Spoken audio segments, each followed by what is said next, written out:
Alors, merci d'être venu. Je voulais faire avec vous un petit point sur les 3 agressions au couteau qui se sont produites cette semaine dans l'agglomération dijonnaise. Alors, pour rappel, les premiers faits datent de mardi. Ce sont des faits qui ont eu lieu devant le lycée Hippolyte Fontaine à Dijon. Un jeune de 16 ans, domicilié à Chenauve, qui, à la sortie du lycée, était agressé par un groupe d'individus. L'exploitation des vidéos permet de voir un groupe d'environ une demi-douzaine de personnes, dont une petite moitié se détache pour aller au contact de la victime et manifestement lui porter des coups. Ce jeune garçon a une incapacité totale de travail après examen médical de 15 jours et présente 3 plaies compatibles avec des coups de couteau. Je vous indique que depuis ce matin, un mineur est en garde à vue dans le cadre de cette affaire, sans qu'il ne soit encore très précisé s'il a pu, sous réserve de sa présomption d'innocence, bien entendu, participer au fait direct, à savoir est-ce qu'il était dans le groupe d'une demi-douzaine de personnes ou dans le groupe, la moitié de groupe qui s'est détaché pour porter atteinte physiquement à la victime. Ça reste à préciser. Les deuxièmes faits, chronologiquement, sont ceux d'hier, dans le bus à proximité de la place de la République. On est vers 13h45, où cette fois-ci c'est un jeune de 17 ans, originaire de la Fontaine-Douche, qui est approché dans le bus par un groupe d'une dizaine d'individus encapuchés et porteurs de masques comme c'est l'obligation. Ils vont directement au fond du bus et s'en prennent à ce jeune. L'alerte est donnée par une médiatrice de la société Divia qui est à l'intérieur du bus, et ce jeune garçon de 17 ans, vu par un médecin légiste, présente une ITT de 10 jours et 2 plaies pouvant être compatibles avec l'usage d'un couteau. Troisième fait, immédiatement après, environ 15 à 20 minutes plus tard, où un autre jeune du même âge, 17 ans, originaire du même quartier, la Fontaine-Douche, est lui pris à partie dans une navette de transport public. Il est piqué au postérieur avec sans doute un couteau. Il présente une seule plaie relativement profonde et une incapacité totale de travail de 10 jours. Voilà.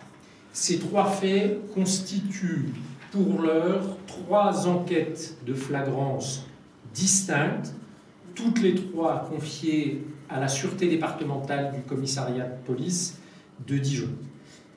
Il n'est pas exclu qu'il y ait un lien entre ces procédures et que ce lien soit relatif au quartier d'origine des victimes. C'est une hypothèse importante, ça n'est pas la seule, et pour l'instant le mobile de ces agressions et le lien entre ces agressions n'est pas formellement établi.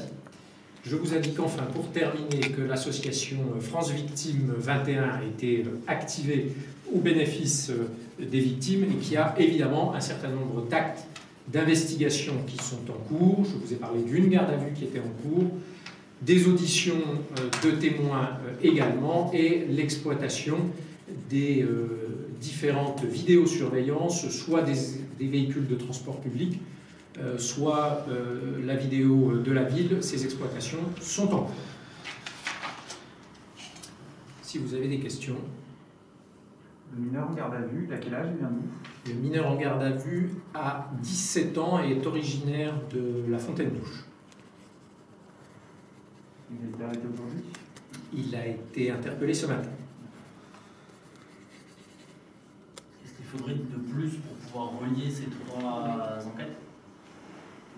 Des certitudes que nous n'avons pas pour l'instant, des certitudes de ce que les faits d'hier sont ce qu'on appelle dans le jargon des violences entre bandes, le match retour des faits de mardi, et puis surtout un mobile avéré, ce dont on ne dispose pas pour l'heure.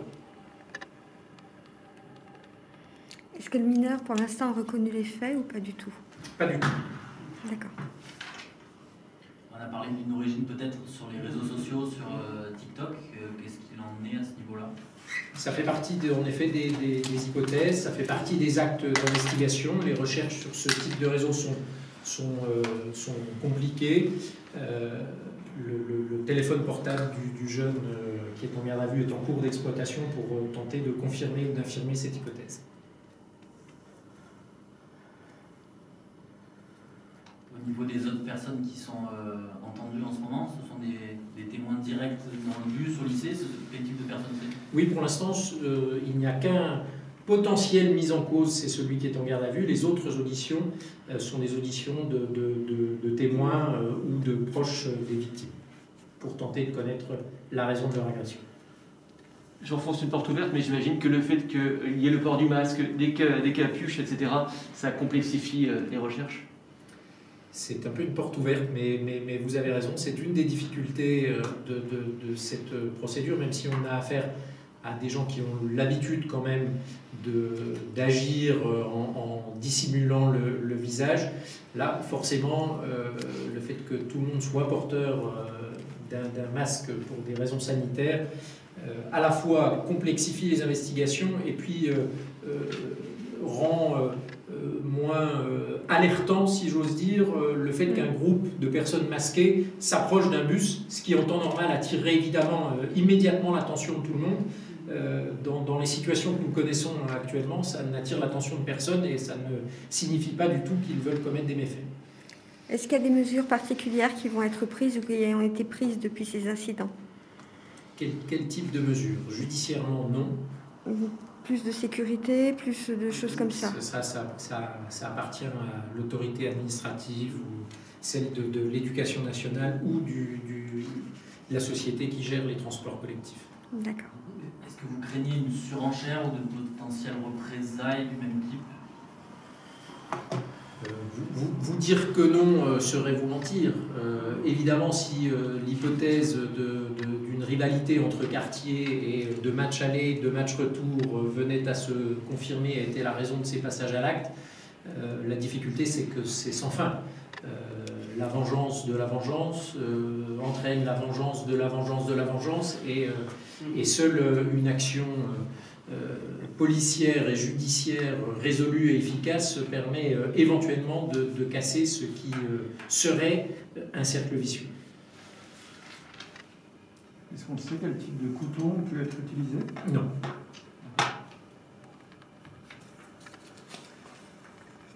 Quelle est la teneur globalement des peines qui pourraient, on est sur du conditionnel, vous ne pouvez pas vous avancer, mais... Je peux vous éclairer sur les maximums légaux encourus, mais pour, par exemple, les premiers faits, le fait qu'il y ait usage d'une arme est une circonstance aggravante, le fait que les faits se produisent à proximité d'un établissement scolaire est une circonstance aggravante, le fait que les faits aient été commis en réunion en est une troisième. Des violences volontaires avec une ITT de plus de 8 jours et 3 circonstances aggravantes, c'est une peine de 10 ans encourue, avec une division par 2 si les auteurs sont mineurs et bénéficient de l'excuse de minorité, mais on est sur des peines encourues qui sont importantes. D'ailleurs, pour les faits d'hier, la circonstance aggravante de commission dans un véhicule de transport public de voyageurs existe également et vient contrebalancer celle de l'établissement scolaire. Est-ce que dans les transports en commun, il y a des caméras de vidéosurveillance? Est-ce qu'il y a des choses exploitables à ce niveau-là? Certains véhicules sont équipés, les exploitations sont en cours. Voilà, je vous remercie. Si vous souhaitez des choses un peu plus synthétiques, des images, je suis à votre disposition. Les rendez-vous sont donnés sur les réseaux sociaux, donc c'est évidemment une hypothèse de travail. Et là-dessus, donc, il y a des investigations en cours, c'est ça? Les investigations sont complexes, mais dès que des personnes peuvent être entendues avec l'exploitation de leur téléphone portable, ce sont des choses que les fonctionnaires de police regardent, bien évidemment.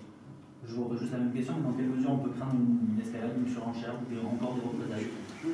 Si le motif est en effet une rivalité de quartier et que les faits d'un jour sont la réplique des faits de la veille, eh bien, c'est un cercle vicieux et c'est sans fin. Et évidemment, on peut craindre des représailles, et c'est la raison pour laquelle nous sommes tout à fait résolus à apporter une réponse policière puis judiciaire la plus rapide possible pour interrompre ceci. Il n'a pas de casier judiciaire et a de légers antécédents. D'accord. Un ou deux qui ne sont pas allés jusqu'à des poursuites judiciaires. D'accord. Merci beaucoup. Merci.